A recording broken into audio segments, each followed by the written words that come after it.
আমার ছোট্ট বারান্দার বাগানে এবার করলার বাম্পার ফলন এসেছে। মাশাআল্লাহ, আলহামদুলিল্লাহ। আমি প্রতি বছর করলা গাছ লাগাই। সেই করলা গাছে আগে পিছে করে করলা ধরে ২ থেকে ৩টা এমন করে ধরে, মোট ১০-১২টা করলা ধরে। এর চেয়ে বেশি কখনোই ধরেনি। এবারই প্রথম একই সাথে ১৫ থেকে ২০টা করলা ধরল। মাশাআল্লাহ, মাশাআল্লাহ। আলহামদুলিল্লাহ, আল্লাহ আমার রিজিকে এবার এগুলো রেখেছে। সাইজে ছোট ছোট করলা, কারণ টব ছোট, মাটি অল্প, গাছে যতটুকু জোর পেয়েছে তাতেই এই ফলনগুলো এসেছে। আমি এতেই আল্লাহর দরবারে হাজার শুকরিয়া।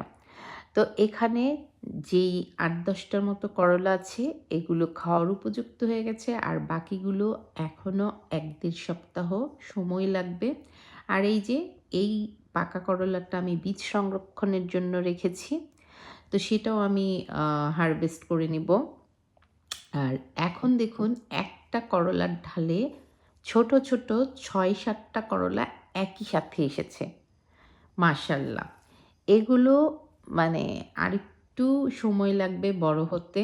আর এগুলো বড় হওয়ার পরে আরও ১০-১২টা করলা পাওয়ার সম্ভাবনা আছে। করলা গাছটা দেখুন কতটা সুন্দর লাগছে। আর আমি খুঁজে খুঁজে বের করছিলাম পাতার নিচে নিচে কোথায় করলা লুকিয়ে আছে। আপনাদেরকে দেখানোর চেষ্টা করছিলাম। আমার মানসিক শান্তি, আমার অক্সিজেন, আমার বিনোদন, আমার এই ছোট্ট বারান্দার বাগানটা।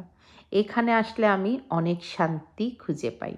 আর এই যে পাকা করলাটা, এটা এখন আমি হারভেস্ট করে নিব। আর এখান থেকে আমি বীজ সংরক্ষণ করব আগামী বছরের জন্য ইনশাল্লাহ। তো এই পাকা করলাটা দিয়ে কিন্তু আমি একটা রেসিপিও করব, আর সেই রেসিপিটা শেয়ার করব আপনাদের সাথে। দেখুন, ওই পাশে সবুজ করলা আর আমার হাতে হলুদ করলা দেখতে কতটা চমৎকার লাগছিল। তো এই করলাটা আমি তো বীজ সংরক্ষণ করব, আর পাকা করলাটা দিয়ে যে রেসিপিটা আমি করব সেটা অবশ্যই আমি আপনাদের সাথে শেয়ার করব।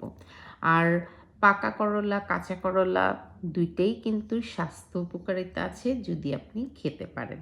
আপনার যদি রুচি হয় অবশ্যই ট্রাই করে দেখবেন।